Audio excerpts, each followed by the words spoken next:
Alors aujourd'hui, je viens voir Laurie et Mathilde dans leur petit centre. On va découvrir leur univers. C'est assez sympa, vous allez voir. Bonjour Mathilde, bonjour Laurie.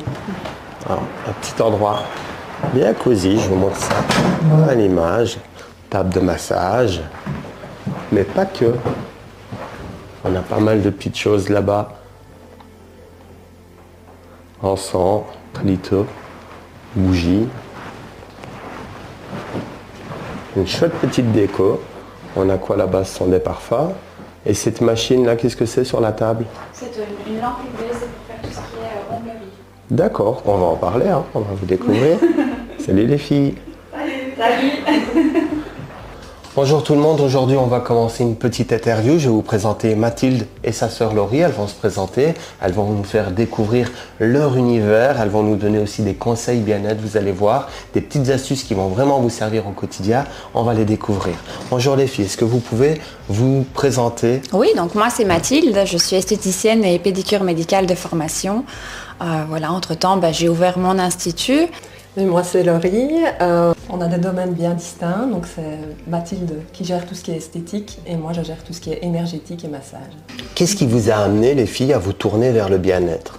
Moi personnellement c'est un domaine qui m'a toujours attirée, donc je dirais même que c'est mon domaine de prédilection. Et puis ça s'est avéré positif quand j'ai commencé mes études, j'ai vraiment accroché. J'aime beaucoup le contact avec les gens en général, donc voilà. D'accord. Et toi Laurie? Alors moi c'était pas du tout mon domaine à la base, je travaillais dans la vente, j'y travaille toujours, donc ceci c'est un emploi complémentaire et j'ai commencé dans le bien-être parce que j'ai commencé pour moi en fait, j'ai commencé à suivre des soins uniquement pour moi, des formations pour moi et puis j'ai eu envie de développer ça, de le partager avec d'autres personnes et d'abord l'entourage et puis de plus en plus. Et du coup, quelles sont vos spécialisations ici? Qu'est-ce que vous proposez exactement? Beaucoup de choses. Beaucoup de choses parce que, hormis l'esthétique et la pédicure médicale, je me suis formée également dans le bien-être. Je suis prothésiste ongulaire, technicienne de cils, récemment lasériste, donc les techniques du laser pour la dépilation. D'accord. Donc voilà, pas mal de choses. Moi, je travaille principalement dans l'énergétique, donc les soins énergétiques, les massages. Je propose un petit parcours de reconnexion à soi, donc sur 7 soins en 7 mois pour se retrouver soi-même, reprendre confiance. Et voilà. Donc si je comprends bien, on a d'un côté, toi Mathilde, tu vas plutôt travailler sur le bien-être extérieur, j'ai envie de dire l'apparence, le côté physique, on se trouve beau, on se trouve agréable au quotidien. Et toi Laurie, c'est plus tourné vers l'intérieur, arriver à se reconnecter à soi-même et trouver une beauté mais intérieure. C'est ça. Très complémentaire. Oui. D'accord. Comment vous faites pour structurer vos services? Est-ce que vous travaillez toujours ensemble ou alors vous avez des jours où vous délimitez un petit peu? Tu disais Laurie, elle vient le mardi. Donc moi je suis ouverte du lundi au samedi, à part mon jour de fermeture est le mardi. Et là c'est Laurie qui prend le relais avec sa clientèle. D'accord. Et vous ne travaillez alors jamais ensemble au même moment? Non. D'accord. Peut-être dans le futur. Hein. Vous nous parlez de vos projets tout à l'heure. Je sais qu'il y a peut-être des petits conseils que vous avez préparés pour celles et ceux qui nous regardent. Ils viendront après, on attend un petit peu. Ok. Est-ce que vous pouvez donner peut-être un exemple d'une journée type dans ton activité? Allez, on commence par Mathilde. Moi personnellement c'est très différent tous les jours. Donc ça veut dire qu'à 10h du matin je peux commencer avec un soin visage, finir avec une pédicure médicale, à 11h je peux avoir des cils. Donc c'est ce que j'aime aussi dans mon métier, c'est que les journées ne se ressemblent pas en fait. D'accord. Donc voilà, il n'y a pas de routine chez moi. Je reçois les personnes ici, on discute ensemble, on fait le soin. Ça dure environ 1 heure et demie selon ce qu'il y a à dire. C'est routinier dans le sens où je reçois les personnes de la même manière, mais les soins par contre ne sont jamais les mêmes. Les soins sont uniques, ils sont adaptés aux patients et donc c'est ce qui fait aussi que c'est pas totalement la routine puisque ça change d'une personne à l'autre. Vous êtes des fois confronté à des difficultés au quotidien quand vous travaillez? Des difficultés, c'est toujours de la remise en question. Je dirais, une personne n'est pas l'autre, donc on doit quand même adapter d'une certaine manière. Si je prends l'exemple d'une pédicure médicale, il y a des personnes qui sont très sensibles, d'autres pas. Je dois revoir toujours ma manière de travailler, oui. D'accord. Et toi Laurie, ça t'arrive aussi? De se remettre en question, oui, d'office. Pour chaque personne, il faut s'adapter aussi, les soins aussi.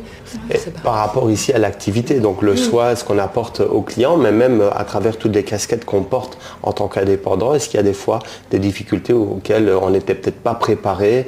Moi souvent j'entends, je dois faire mes factures, j'y connais rien. Des fois on me dit c'est le marketing, des fois on me dit c'est la gestion de mes rendez-vous, je suis pas préparé. Donc là aussi il y a des astuces, on pourra en donner tout à l'heure avec plaisir.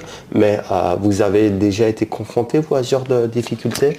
Les difficultés, je dirais, c'est comme tous les indépendants. Ici, c'est plus la difficulté, on va dire, du côté financier, parce qu'un indépendant, on aime vivre de notre passion, mais il y a les taxes, il y a les produits qui augmentent. Du coup, on doit augmenter nous aussi, et c'est un vrai problème à l'heure actuelle, oui. Donc voilà, ça c'est la réelle difficulté d'un indépendant. Et comment est-ce que toi tu fais pour justement arriver à surmonter cette difficulté? On s'accroche et puis on essaye de faire ce qu'on aime. Et par rapport à ta clientèle, tu vas proposer peut-être X soins réalisés et dixième offert, enfin je sais pas. Alors ça c'est prévu, c'est pas encore d'actualité mais c'est prévu. Par contre on essaye de faire plaisir avec des petits concours, on essaye de faire des petits gestes commerciaux, des promos, voilà, on fait du mieux qu'on peut en tout cas. J'imagine. Laurie, pareil? Alors moi, les personnes qui suivent le parcours énergétique ont d'office 7 soins et le 7e soin est gratuit, il est offert. L'autre difficulté, je dirais que c'est toujours de prendre confiance en soi, d'oser, de se montrer, d'oser parler de ce qu'on fait, se mettre en avant. Voilà, pour moi, c'est une vraie difficulté. Et alors, je rebondis sur ça. Justement, comment toi tu fais pour parler de ce que tu fais? Parce qu'il y a certainement des personnes qui nous regardent qui ont les mêmes difficultés. Comment tu arrives à surmonter ces petits problèmes? J'essaye de surmonter ma peur. Comment? Je réfléchis, je pense, je médite. Tu te recentres. Je me recentre, oui. J'essaye de voir le but, je visualise le but. C'est ça. Je sais où je veux aller et donc je m'accroche à ça en fait. D'accord. Et toi, Mathilde? Faut répéter la question. Est-ce que des fois tu es aussi comme ta sœur confrontée à des moments de doute, de peur, de remise en question? Bien sûr, oui. Et comment est-ce que tu arrives justement à dire allez, je continue? Est-ce que tu as des techniques, des conseils à partager pour se dire allez, là je continue, j'avance? Mon entourage qui m'aide à ne pas perdre pied, oui. Je suis très bien entourée pour ça. Beaucoup de personnes qui croient en moi, à mon activité, et puis voilà, après on redémarre. Il y a combien de temps du coup que vous faites ça?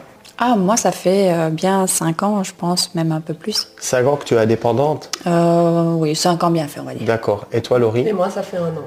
1 an, d'accord. Donc effectivement, là, on est vraiment lancé. C'est pas juste quelques semaines, quelques mois. Tenir 5 ans, il faut le faire. Félicitations. Merci. C'est bien.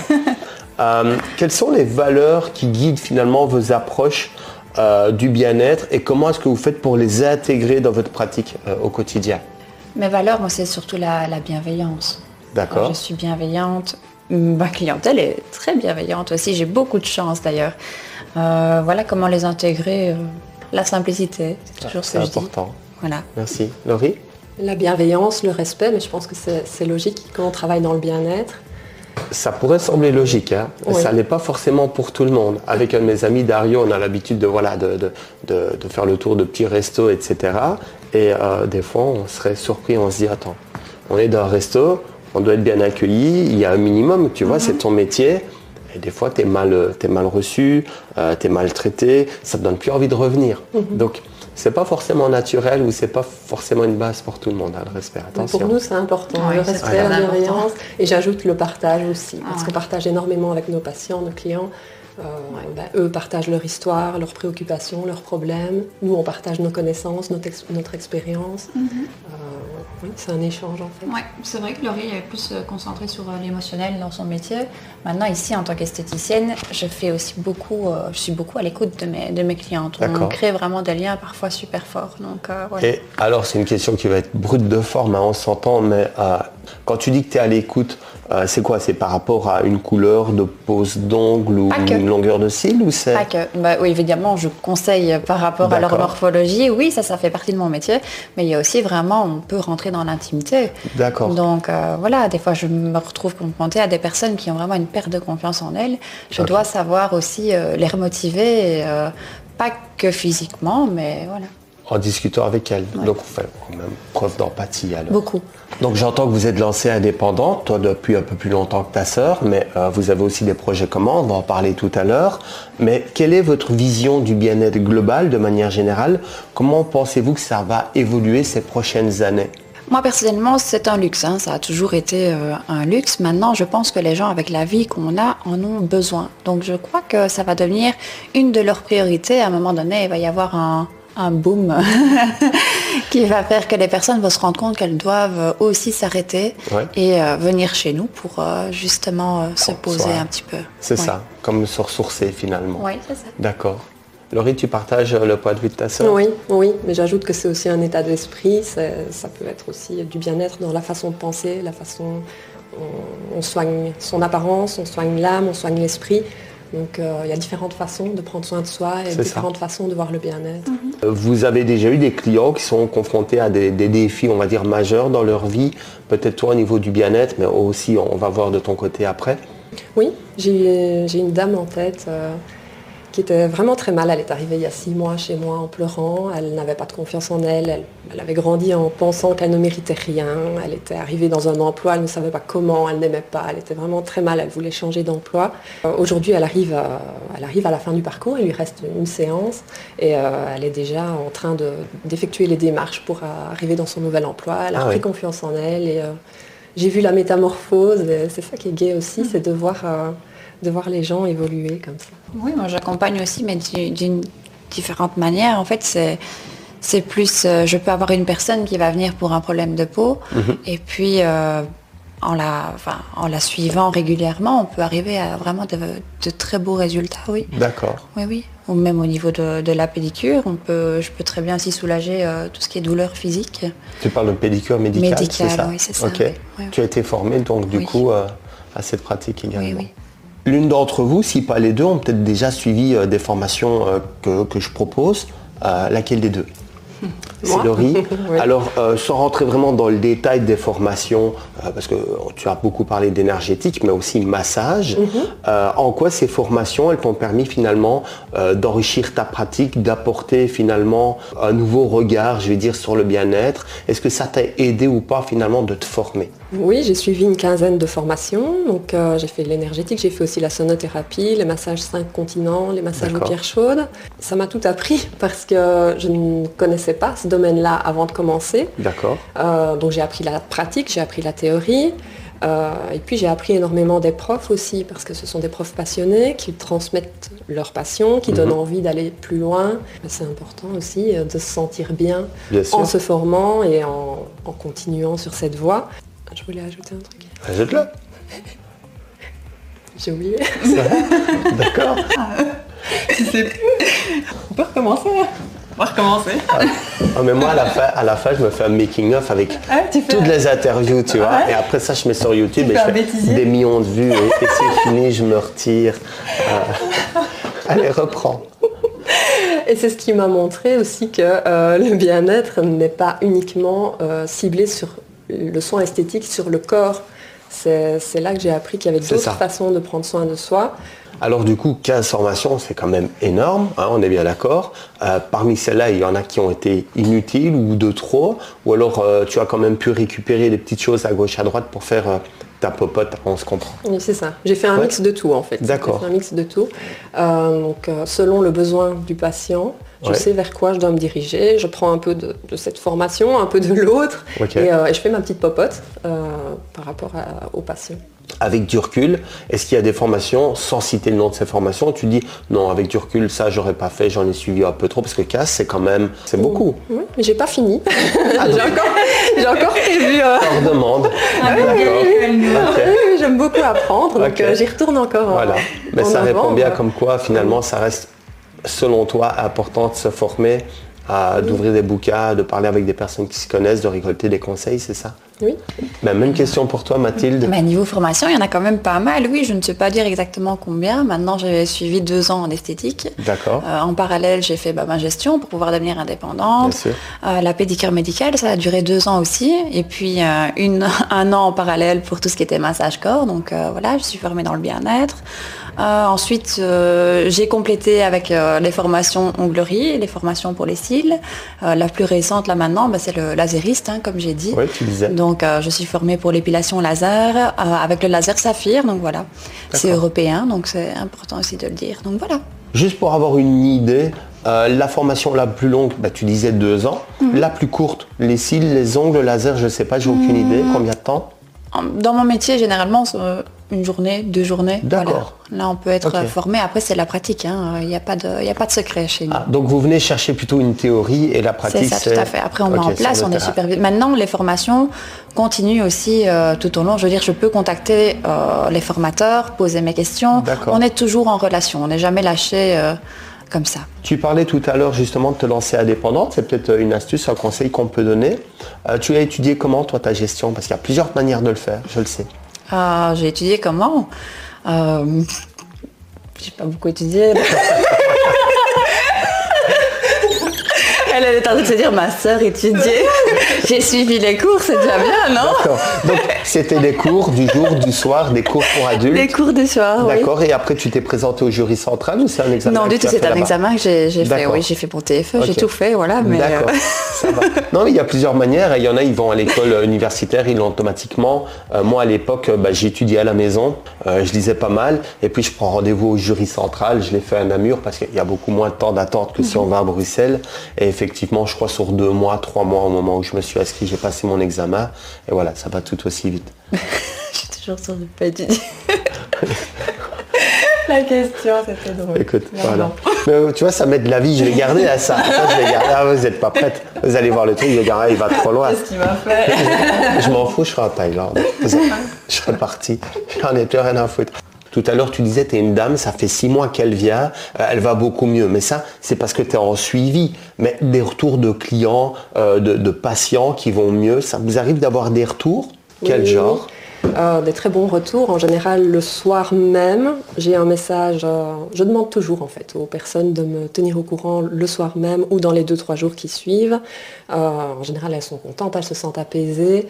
Elles me disent qu'elles ont très bien dormi. Quand c'est quelques jours plus tard, elles sont heureuses de retrouver un bon sommeil. Donc toi, vraiment, le constat du client quand il vient en soins énergétiques et qu'il repart, dans les quelques heures, les quelques jours qui suivent, il y a déjà un impact positif? Oui, déjà ici, D'accord. en fait, déjà quand ils quittent la table. À quoi tu le vois, tiens? Est-ce qu'il y a des indices? On le ressent déjà, on en parle. Je demande toujours comment elles se sont senties, ce qu'elles ont ressenti, si elles ont quelque chose à dire. Oui, donc ça se sent, ça se voit, elles sont apaisées, on le voit. La dame qui est arrivée en pleurant, elle est repartie avec un grand sourire, oui. Ça fait plaisir. C'est déjà arrivé ça, des petites anecdotes, allez, drôles d'abord dans un premier temps? Drôle, oui, il y a beaucoup de choses drôles. Pas spécialement par rapport à mon métier, mais je veux dire, on crée des liens avec nos clients. Ouais. Donc voilà, moi je suis hyper maladroite, tellement déjà vu tomber de ma chaise pendant un soin détente. Oui, c'est des fois très folklorique, hein. Voilà, on aime beaucoup.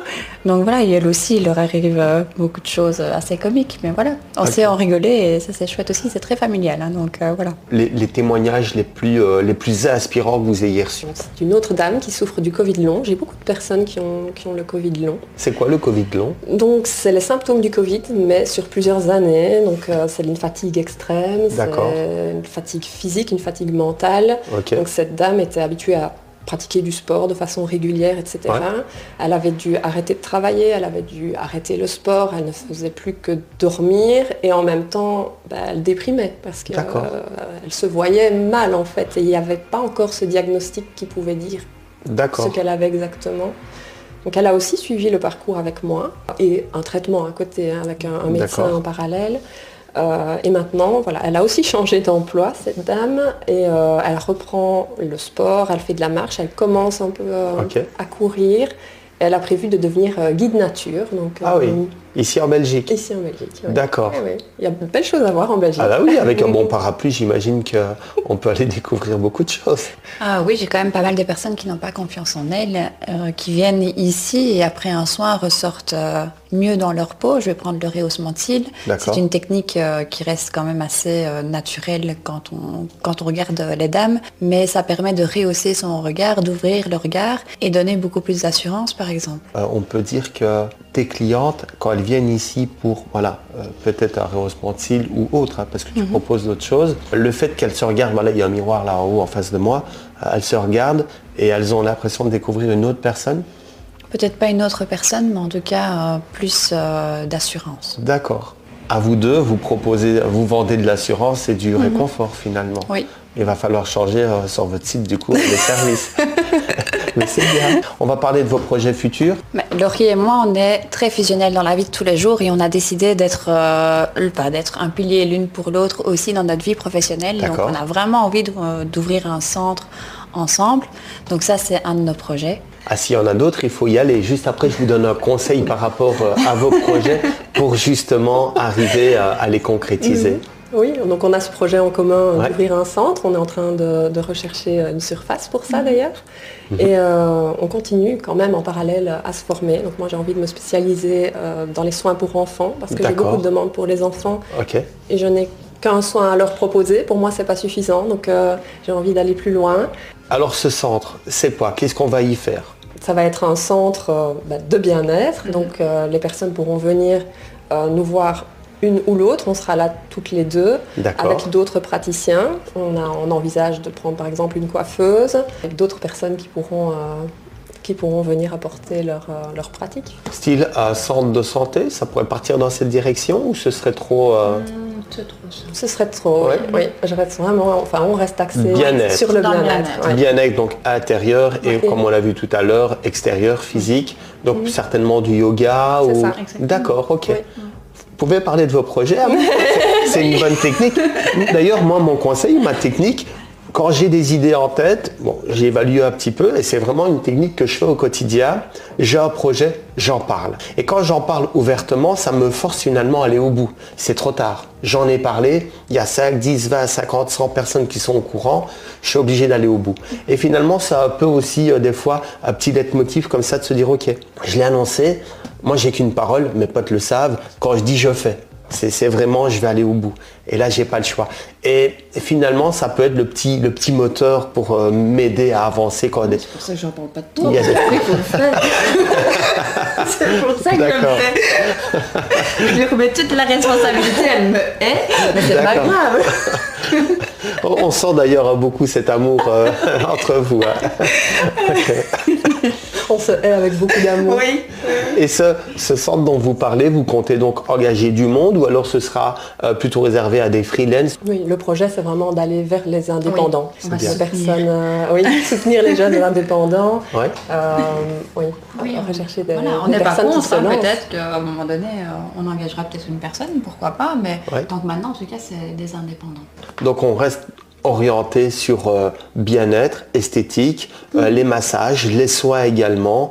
On a parlé de coiffure, on a parlé de yoga. Ça, c'est quelque chose qui va pouvoir vraiment attirer beaucoup de personnes. C'est intéressant, c'est chouette. Oui, puis des ateliers. Je prévois de faire des ateliers, des méditations, d'animer quelques petits... D'accord. Quand tu petites parles choses. d'atelier, ça veut tout dire, ça veut rien dire. Quel genre Des d'atelier? ateliers créatifs. Donc, par exemple, je propose des fioles d'intention, des bougies d'intention D'accord. à la vente. Et je vais proposer des ateliers pour venir faire sa propre fiole, sa propre Ok. bougie, etc. Une fiole d'intention, c'est comme un porte-bonheur en fait.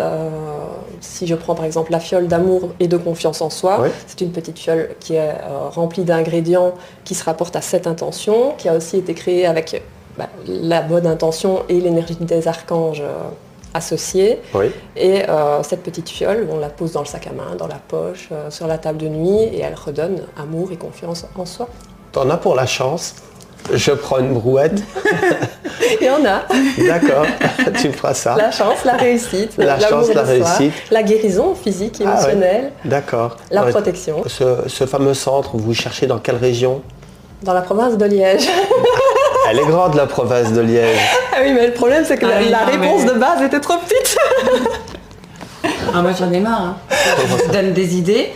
Elle me dit oh non. Et puis elle me dit tu sais quoi j'ai une idée. Et si C'est la même. Et l'idée elle vient juste de toi. C'est moi le patron. C'est quel genre d'idée? Non, en fait, non, c'est parce qu'on s'est pris à fou rire, c'est tout bête, c'est une petite parenthèse. Parce qu'en fait, j'avais mis sur les réseaux, parce qu'elle me dit, oui, on peut, oui, peut-être oui, moi on n'est pas trop fan de oui, mais bon, pourquoi pas. À Metz, à Georges, Verlaine, donc moi je fais une publication avec tous les alentours. C'est ça. Beaucoup d'alentours. Et donc, à un moment donné, je lui dis oui, mais bon, quoi, si par exemple je trouve quelque chose à Anse, on fait les kilomètres. Oh, Anse, écoute, des enfants, nani, nana. Et puis, je vais chez elle, on relit vite fait, on parle, et puis elle me dit, tu sais ce que j'ai pensé? Non, quoi. On pourrait peut-être mettre la province de Liège. Et je dis, en fait, il faut que ça vienne de toi. D'accord. Sinon, ça ne va pas. Donc si je comprends bien, tu as les idées, tu plantes les graines, elle les arrose et elle pense c'est elle qui a planté la on est graine. complémentaires. D'accord. Il y a beaucoup de réflexions avant d'en arriver là. Il y a l'impulsivité d'un côté et puis il y a Laurie qui réfléchit beaucoup. D'accord. Laquelle des deux est la plus impulsive? Moi. D'accord. Et toi, plus posée, plus réfléchie? Oui. D'accord. Donc on sait qui est la gentille, on sait qui est la méchante. Ça nous a suivis. Ah, mais moi- Mais peut-être que maman, elle va nous le dire. Moi, j'ai rien dit. Hein. Non, votre mère vous le dit souvent, oui, vraiment? Ouais. Combien d'années d'écart entre vous deux? 5 ans. D'accord. 5 ans. Ah, c'est donc ça, cet amour. Laquelle des deux mangeait les yaourts de l'autre quand elle était petite? Bon, j'ai pas de yaourt. D'accord. Non, mais si tu devais piquer quelque chose, c'est pas moi aussi. Ouais, c'est moi qui piquais les trucs. Ouais. Ouais, je sais pas. Non, tout appartenait. Je te donnais tout. On n'est pas d'accord. Ah ouais, on sent l'amour. D'accord. On sent l'amour, d'accord. Si vous pouviez donner un conseil à quelqu'un qui veut se lancer dans le bien-être, parce qu'on parle ici de se lancer, d'ouvrir un centre, etc. Bon, vous l'avez déjà fait, on est dans un beau local. Quel conseil vous pourriez partager? Peut-être Laurie, ensuite Mathilde. Moi, je dirais d'oser. Oser se dépasser, oser aller jusqu'au bout. Et garder toujours cette bienveillance en soi. Garder l'objectif, rester dans la bienveillance et oser. Justement, un conseil pour oser. Pour oser. Oser, puis on verra. Non, je ne sais pas, j'ai pas de réponse. Non. Je ne sais pas. Ah oui, on verra après pour mon astuce. Et toi Mathilde, si tu devais donner un conseil à quelqu'un? Mais surtout de s'accrocher. Oui, vraiment. Et alors, ne pas oublier pourquoi on fait notre métier. Et ça, c'est hyper important. Ouais. C'est s'accrocher à toutes ces petites choses-là, en fait. C'est ça. C'est un bon conseil aussi que je donne de temps en temps quand je suis en formation. Il faut toujours se demander qu'est-ce qu'on veut, c'est la base, qu'est-ce que je veux, où est-ce que je veux aller, quel est mon objectif, mon désir, ma ligne d'arrivée. Ok, on note sur papier et puis il faudrait se poser la question la plus importante, pourquoi? Pourquoi est-ce que je veux ça? Pourquoi est-ce que je veux l'atteindre? Et là, on va avoir une réponse. Et après, cette réponse, on va poser une autre question, pourquoi? Et on va pouvoir affiner. Moi, à l'époque, c'était pareil. J'étais employé pour une chaîne de supermarchés en Terre-Alnon. Et j'étais bien, j'avais un poste à responsabilité. Et puis un jour, je me suis dit, ok, je vais me lancer indépendant, etc. Je vais arrêter. Et je me suis demandé pourquoi. Et la première réponse qui est venue, c'est pour avoir plus d'argent. Je veux changer de métier pour avoir plus d'argent. Et après, je me suis dit, alors John, pourquoi tu veux plus d'argent? Ben, pour travailler moins. Ah ok. Et pourquoi tu veux travailler moins? Ah, parce que j'aimerais bien passer plus de temps en faisant ceci ou cela. Et finalement, en affinant comme ça, grâce à chaque fois au pourquoi, je me suis rendu compte qu'à l'époque, je voulais pas plus d'argent, je voulais pas changer de boulot, je voulais pas moins travailler. Non, il y a quelque chose d'autre. Je voulais vraiment œuvrer, passer tout mon temps à œuvrer, à aller faire quelque chose de bien précis. Et puis voilà. Et c'est ça finalement ce que j'appelle moi ma flamme sacrée, ma flamme intérieure qui brûle, et de me dire ok. En moment j'ai un petit doute quand je me lance, c'est ça que je veux. C'est pas changer de boulot, c'est pas de l'argent, on s'en fout. C'est ça au final que je veux. Et c'est vraiment ma ligne d'arrivée. Et ça me permet de rester un peu, on va dire, focus et motivé quand j'ai des petits coups de blues. Non mais c'est vrai, des fois on se dit, moi j'en connais plein, ils disent je veux travailler plus. Mais pourquoi? Travailler plus, pourquoi? Je veux plus d'argent. Mais pourquoi? Comme ça après je peux partir en vacances. Ah ok, donc en fait ce que tu veux c'est pas travailler plus, c'est juste profiter un peu, mais pourquoi tu veux partir en vacances? Le climat. En vrai ce que tu veux c'est aller vivre au soleil, déménage. Tu vois ce que je veux dire? Il y a moyen de prendre des fois des raccourcis qui font moins mal au crâne. Hein. Mais bon, c'est mon point de vue. Non? Et puis si on prend Laurie et moi, on aime bien travailler. Vraiment? Non, oui, quand même. Ce que vous Dire faites, quand même vous aimez bien ce que oui, vous on faites. aime bien faire ce qu'on Ouais, d'accord. aime. On aime bien faire ce qu'on aime. Ouais. Parce que travailler, c'est pas la même chose. Moi, j'aime bien ce que je fais. J'ai pas l'impression de travailler, mais jamais de ma vie vous me verrez faire quelque chose que je n'aime pas. Jamais. Même, on pourrait me payer ce qu'on veut. D'ailleurs, j'ai déjà refusé des contrats. Non, ça ne m'intéresse pas. Je fais ce que j'ai envie, je fais ce que j'aime. Et je pense que c'est ça aussi, quand on est indépendant, c'est une certaine liberté du choix. Ça, c'est hyper important. Pour finir, est-ce qu'il y a un message que vous aimeriez transmettre, je ne sais pas, à celles et ceux qui cherchent à prendre soit d'eux? Demander déjà des conseils D'accord. pour qu'on puisse les orienter du mieux qu'on peut. Et puis, elles vont se rendre compte que les 10 minutes à la maison, ça fait vraiment du bien. Et puis, ça va peut-être déboucher sur d'autres choses. Moi, je dirais de prendre le temps de réfléchir, de se poser, de voir ce dont on a besoin, ce dont on a envie. Et il n'y a pas besoin de faire 5 heures par jour. Juste se poser 10 minutes, faire quelque chose qu'on aime 10 minutes par jour, je pense que c'est déjà pas mal. C'est ça. Il n'y a pas besoin de voir trop grand, il n'y a pas besoin de voir trop loin. Ça peut être des petites choses. Comme quoi? Lire un livre, se promener, ça peut être tout simple. D'accord. C'est ce que tu fais, toi? Oui, D'accord. c'est ce que j'ai appris à faire. D'accord. Ben voilà, comme quoi, tu vois. Ouais. Super. Merci à vous. Est-ce que vous voulez ajouter autre chose? C'est quoi? Ça, c'est moi. C'est parce que je ne l'avais pas mise dedans. Elle m'a oublié. Et puis il y en a un où j'ai mis qu'elle parlait aussi. Mathilde parle. Ah oui, on est Tout est très carré. à la Gestapo avec ta sœur, en fait. Ah ouais, attends. Ah, on aurait peur de faire un faux mouvement, dis donc. Ah ouais. Est-ce qu'elle te violente encore? Et je dis encore parce que j'imagine que petite c'était le cas. Si? C'est vrai? Je me laisse jamais faire. La jette Ah. dans les escaliers, carrément. Non, tu sais que ça, je vais garder, hein, ça. Ça, je garde. Elle a traversé la salle de bain après. Ah, merde. D'accord. On s'est bien battu. Folklorique. On s'est bien battu. Ouais. Ça, je comprends pas. Allez, j'arrête. Merci les filles. Merci.